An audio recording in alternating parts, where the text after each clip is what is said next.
নমস্কার, কেমন আছেন সবাই? আশা করি সবাই ভীষণ ভালো আছেন। তো আজকে একটা নতুন রেসিপি নিয়ে চলে এসেছি, দই ফুচকা। তো ফার্স্টে আমি আলুটাকে মেখে নিয়েছি।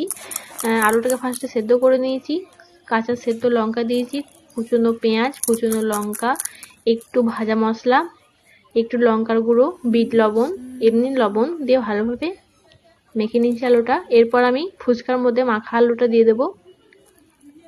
এখানে আমি দই ফুচকার জন্য নিয়েছি ভাজা বাদাম, টক দই, সেউ, কুচি করে পেঁয়াজ আর মাখা আলু আর তেঁতুলের পেস্ট। এবার সব উপকরণগুলো আমি ফুচকার মধ্যে দিয়ে দেব।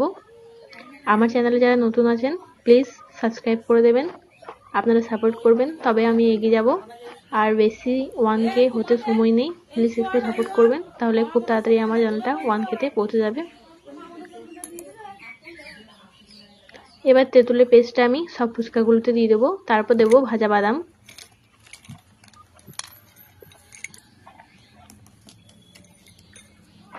ভিডিওটা আমার কেমন লাগছে অবশ্যই কমেন্টে জানাবেন। তারপর দেব সেউ,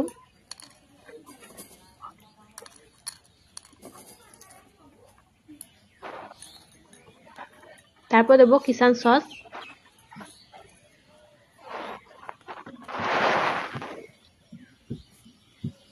তারপর দিয়ে দেবো টক দইটা। সব ফুচকার মধ্যে টক দইটা দিয়ে দেবো আমি। তাহলে আমাদের দই ফুচকা রেডি। তো কেমন লাগলো কিন্তু অবশ্যই জানাবেন, কমেন্ট করে জানাবেন। চ্যানেলটাকে আমার সাবস্ক্রাইব করে দেবেন, ভালো লাগলে একটা লাইক করে দেবেন। তারপর ওপর থেকে ছড়িয়ে দেবো ভাজা মশলা, তারপর দেবো বিট লবণ। ব্যাস, দেখা হচ্ছে নতুন কোনো রেসিপিতে।